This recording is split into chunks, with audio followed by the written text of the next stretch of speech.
और देखिए जितना असर राजेंद्र पाल जी के दीक्षा लेने से इतना बवाल है, सोचिए जिस दिन बहन जी लेंगी उस दिन तो क्या ही होगा। अब उसके बाद वो क्यों नहीं ले रही हैं, क्या है ये वेट एंड वॉच कर रही है क्या वो? आई डोंट नो, मैं कुछ नहीं कह सकती उनके डिसीजंस के बारे में। मैं कुछ नहीं कह सकती कि कोई भी डिसीजन वो क्यों ले रही हैं या नहीं ले रही, क्योंकि उनके और मेरे बीच का बहुत लंबा गैप है। जितने से अपराध बढ़ रहा है दलितों पे देश में, उस तरह से तो लगता है जल्दी वो अनाउंसमेंट कर सकती हैं। नहीं, ऐसा उन्होंने कहीं नहीं कहा। आई थिंक ये वीडियो जो अभी चल रही है पुरानी वीडियो है, रिसेंटली तो उन्होंने ऐसा कुछ कहा ही नहीं है। और जो पुरानी वीडियो वो पुरानी वीडियो है, और जो चल रहा है वो सबको पता है, वो हर पार्टी को पता है, हमारी बहन जी को भी पता है। बौद्ध धर्म जो है बाबा साहब डॉक्टर अम्बेडकर ने भी जो संविधान बनाया सभी के लिए बनाया है, और राजेंद्र पाल गौतम जी का जो कॉन्सेप्ट है वो ये है कि जो हमारे लोगों पर अत्याचार हो रहे हैं वो ना हो। ये कॉन्सेप्ट नहीं है कि दूसरों को नुकसान पहुंचे। तो उन्होंने पूरे देश के लिए, सभी मानव जाति के लिए एक महत्वपूर्ण कदम उठाया है। लेकिन जो हिंदू राष्ट्र बनाया जा रहा है देश में, उसके अंदर नुकसानदायक है ना पूरा बौद्ध धर्म। तभी तो ये काम करना पड़ रहा है ना भाई। हमारे सभी बहुत लोग हैं जय भीम को मानने वाले, नेता हैं, कार्यकर्ता हैं, आम लोग हैं, लेकिन वो चीज़ सामने नहीं हो पा रही है कि जिससे कि बौद्ध धर्म को मजबूती मिले और जो हिंदू राष्ट्र बनाने का जो कॉन्सेप्ट है उसको मतलब आज चैलेंज किया जाए। ऐसा नहीं था, तभी शायद राजेंद्र पाल गौतम जी को ये महत्वपूर्ण कदम उठाना पड़ा। लेकिन मोदी जी भी बाबा साहब का नाम लेते हैं, बौद्ध की बात करते हैं, कह रहे हैं मैं बौद्ध की जमीन से आया हूँ, और केजरीवाल भी बाबा साहब की बात करें, तो फिर अंतर क्या है? फिर राजनीति की जो जमीन होती है वो मतलब से ही होती है, और जिसको अपनी सरकार बनानी है वो अपने मतलब के लिए किसी का भी नाम लेगा।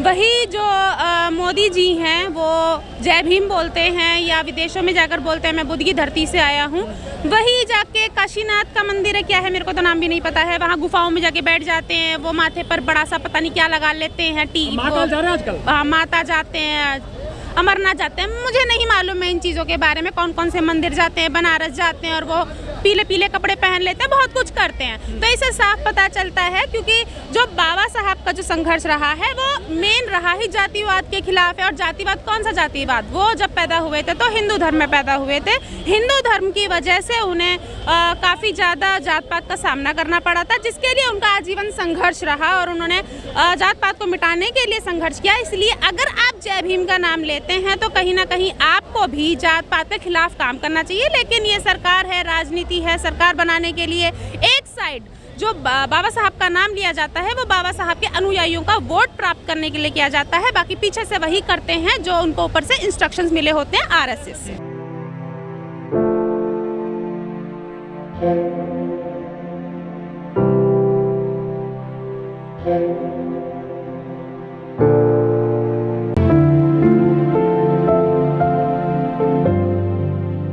संदेश बहुत गहरा गया है पूरे देश में। आज देश विदेश तक ये जिक्र है कि बुद्धिज्म क्या है, 22 प्रतिज्ञाएं क्या हैं, और एक मंत्री पद को छोड़ने के बाद एक नेता ने, एक लीडर ने इसे बड़ी मजबूती के साथ लोगों के बीच में रखा है और वो फ्रंट पर आए हैं। ये बहुत ही अच्छी बात है।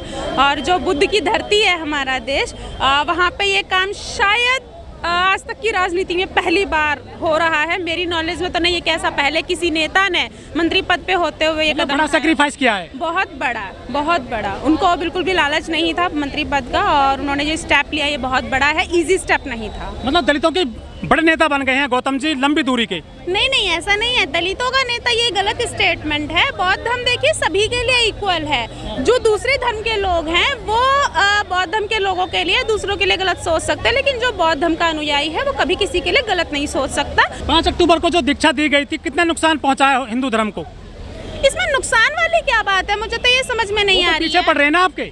अरे वो तो पीछे पड़ेंगे ही। उनको डर है ना कि भाई कोई भी चीज़, अच्छी चीज़ सामने आ रही है। देखिए कोई इंसान किसी का बुरा करना चाहता है, वो बुरा नहीं कर पाएगा, या उसकी कमियां सामने आएंगी तो वो तो डरेंगे ही।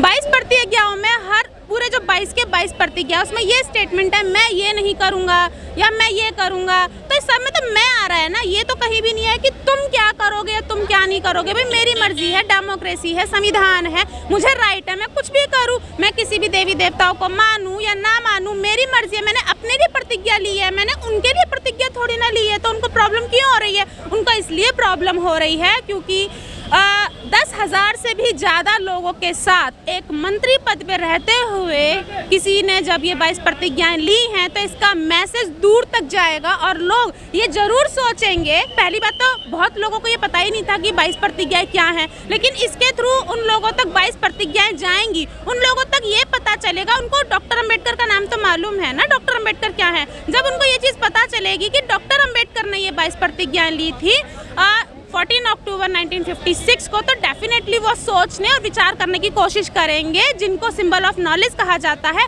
अगर उस व्यक्ति ने शायद उस टाइम 10 लाख लोगों के साथ उन्होंने बौद्ध धर्म लिया था, उस व्यक्ति ने अगर 22 प्रतिज्ञाएं ली हैं तो जरूर ये जो 22 प्रतिज्ञाएं इफेक्टेड हैं या इसमें कुछ बात है, तो डेफिनेटली वो इस तरफ सोचने को मजबूर होंगे लोग कि जो देवी देवताओं के लिए शपथ ली जा रही है कि हम इस देवी देवताओं को नहीं मानेंगे, तो ऐसा वो कौन से रीजन है। तो हो सकता है लोग सोचना शुरू कर दें, लोग पढ़ना शुरू कर दें। लोगों ने अगर सोचना शुरू कर दिया, लोगों ने अगर पढ़ना शुरू कर दिया, तो उनको फिर उनका वोट नहीं मिलेगा। लेकिन गौतम साहब की कुर्सी तो चली गई है ना पूरे मामले में इसमें।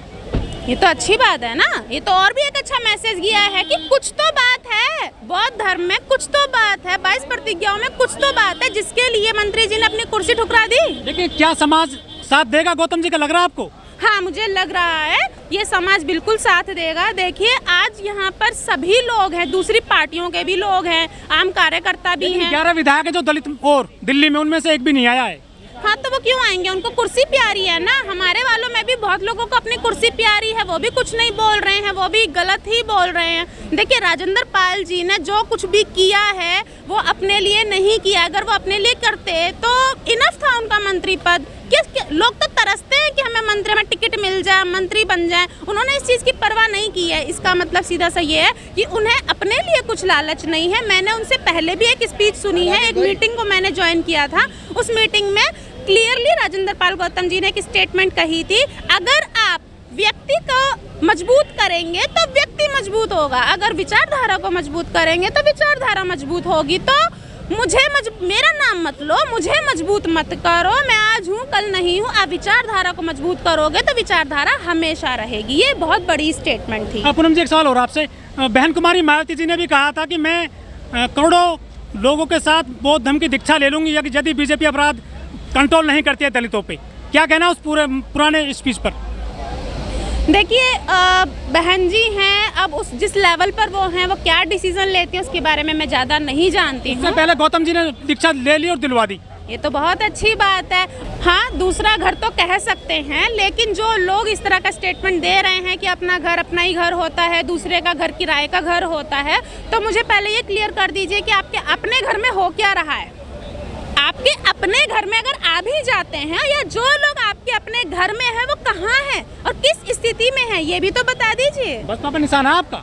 हाँ, मेरा निशाना है, बसपा पे निशाना नहीं है। बसपा में जो लोग काम कर रहे हैं मेरा निशाना उन पर है। अब तो काफी वो जनसभाएं कर रहे हैं मध्य प्रदेश में, राजस्थान में, उत्तर प्रदेश में, दिल्ली में भी आए हैं वो। तो फिर क्यों नहीं ग्रोथ हो रही है पार्टी की? अगर जनसभाएं कर रहे हैं, अगर जनसभाएं करना ही इनफ है और अगर ये कार्यक्रम करना ही इनफ है या जिंदाबाद जिंदाबाद करना ही इनफ है, तो क्यों नहीं पार्टी ग्रोथ कर रही है? एक बात बताइए कि मैं इतना कह रही हूँ, जो कदम आज राजेंद्र पाल गौतम जी ने उठाया है ना, वो बहन जी तो आप छोड़ ही दीजिए, अगर ऐसा कदम हमारे किसी पदाधिकारी ने भी उठा लिया होता है ना तो भी मजा आ जाता कसम से। और आज जो हो रहा है बहुत पहले हो चुका होता। एक क्वेश्चन ये भी है, मैं अपने सारे लोगों से ये कहना चाहती हूँ कि मंत्री पद जो बहुत सारे लोग हैं जो टिकट के लिए मारामारी करते हैं, मंत्री बनने के लिए मारामारी करते हैं, उन्होंने तो अपना मंत्री पद छोड़ दिया। हमारे वाले तो अपना जिलाध्यक्ष का पद छोड़ने को तैयार नहीं है।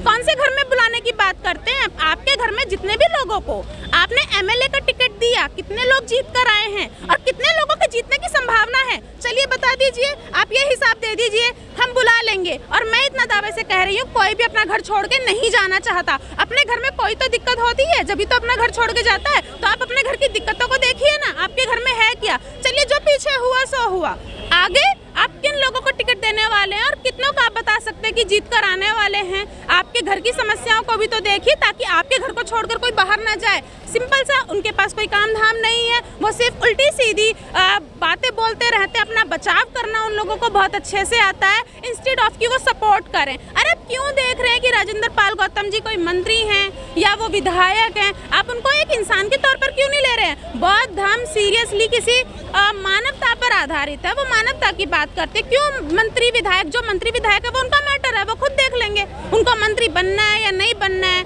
उनको विधायक बनना है या नहीं बनना है, वो उनका मैटर है। आप लोग बताइए, आप लोगों को क्या प्रॉब्लम है? आप लोगों को चाहिए क्या? आप लोग क्या चाहते हैं? भारत बौद्धमय बने या सिर्फ आपके ही लोग बौद्धमय बने? आप क्या चाहते हैं? पूरे देश में शांति हो या फिर तुम लोगों के बीच में ही शांति हो? आप लोग अपना कॉन्सेप्ट भी तो क्लियर कीजिए। कल को ये लोग अभी एक्सपेक्ट कर रहे हैं कि मोदी जी या दूसरे लोग भी बौद्ध धर्म की बात करें और इसको मजबूत करें। कल को अगर दूसरी पार्टियां भी बौद्ध धर्म को मजबूत करने का काम करती है तो उनको यही बोलते फिरोगे कि दूसरे घरों के हैं। अरे पहले अपना कॉन्सेप्ट क्लियर करो। कोई भी कर रहा है, कहीं भी कर रहा है, उन्होंने पार्टी की कोई बात नहीं की है। वो पार्टी की बात उनका प्रॉब्लम है। वो मंत्री, विधायक, आम आदमी पार्टी या वो कहाँ जाएंगे कहाँ नहीं जाएंगे, वो उनको डिसीजन को लेने दीजिए। आप बौद्ध धर्म को मानते हैं, बौद्ध धर्म को वो मजबूत कर रहे हैं, आप उनको सपोर्ट कीजिए। क्यों फालतू की बकवास कर रहे हैं? आप खुद तो कुछ कर नहीं सकते, खुद तो चौधरी बन के बैठे रहते हैं, वो कार्यक्रम बनवा के बैठे रहते हैं, चौधरी बन के मंचों पर बैठ जाते हैं। आपके बस की तो इतना भी नहीं है कि 8 पुरुषों में आप 2 महिलाओं को बिठा दो और बकवास करवा लो आपसे इतनी बड़ी बड़ी। मैं कई दिनों से, जब से ये मैटर उठाया, मैं तब से सुन रही हूँ अपना घर अपना ही होता, अपना घर। मतलब आपने सारे डायलॉग्स रट रखे हैं, काम करना आपके बस की नहीं। आप थोड़ा सा काम कर लीजिए ना। क्यों दूसरों को ये स्टेप उठाना पड़ रहा है? आपकी पार्टी में क्यों ये स्टेप उठा रहे? आपकी पार्टी तो सपोर्ट कर रही है ना, बाबा साहब के विचारधारा को सपोर्ट कर रही है, बौद्ध धर्म को सपोर्ट कर रही है, तो आप लोग क्यों नहीं स्टेप ले रहे? आपके इतने पदाधिकारी काम के ना काज के, दुश्मन अनाज के, उनसे बोलो कोई ले अपना पद छोड़े और बौद्ध धर्म ले, हम तो उनके पीछे लग लेंगे। कुछ काम तो करो।